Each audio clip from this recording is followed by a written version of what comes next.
আমি কে রাজাকার রাজাকার কে বলেছে স্বৈরাচার স্বৈরাচার কে বলেছে স্বৈরাচার তুমি কে আমি কে রাজাকার রাজাকার কে বলেছে স্বৈরাচার স্বৈরাচার 1 2 3 4 হাসিনা তুই স্বৈরাচার 1 2 3 4 1 2 3 4 হাসিনা তুই স্বৈরাচার 1 2 3 4 ক্ষমতা না জনতা জনতা আপোষ না সংগ্রাম দালালি না রাজপথ দালালি না রাজপথ দিয়েছি তো রক্ত আরো দেব রক্ত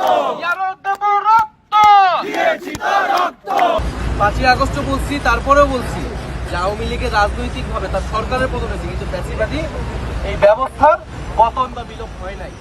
ফলে সেই বিলোপের জন্য আমাদের এই লড়াইটা চলমান রাখতে হবে।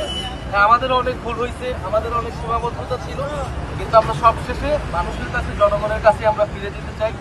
কারণ আমরা মনে করি, আমরা বিশ্বাস করি যে সাধারণ মানুষ, পথ শিশু থেকে শুরু করে শ্রমিক, ছাত্র, নাগরিক, নারী, আলেম সমাজ সবাই জুলাইয়ে রাস্তায় নেমেছিল দেখেই আসলে সবকিছুর ঊর্ধ্বে গিয়ে আমরা আসলে সফলতার দ্বারপ্রান্তে পৌঁছে গিয়েছি।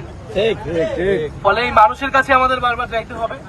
আজকে জাহাঙ্গীরনগরে আপনারা আসছেন, আমাদের এই পদযাত্রায় শুভেচ্ছা জানাচ্ছেন, তার জন্য আপনাদের আন্তরিকভাবে কৃতজ্ঞতা, ধন্যবাদ।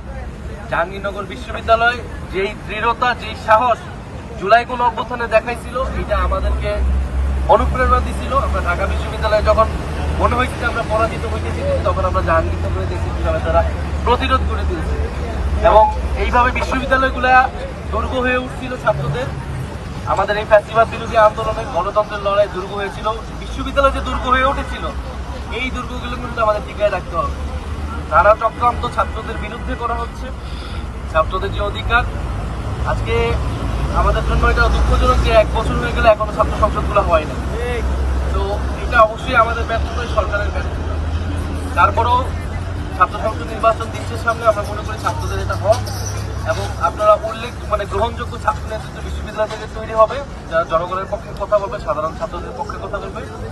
ইনশাআল্লাহ আপনারা আপনাদের মতো স্বাধীনভাবে এগিয়ে যাবেন, এবং বাংলাদেশের ছাত্ররা, শ্রমিক এবং যারা আছে, যারা জুলাই গণঅভ্যুত্থানে একসাথে নেমেছিলাম, তারা আমরা এই লড়াইটা চলমান রাখবো, এবং ফ্যাসিবাদী ব্যবস্থার বিলোপ ঘটিয়েই আমরা একটা গণতান্ত্রিক বাংলাদেশ রূপান্তর করতে হবে ইনশাআল্লাহ।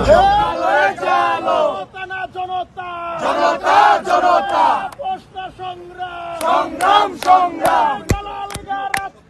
রাজপথ আমি কে তুমি কে রাজাকার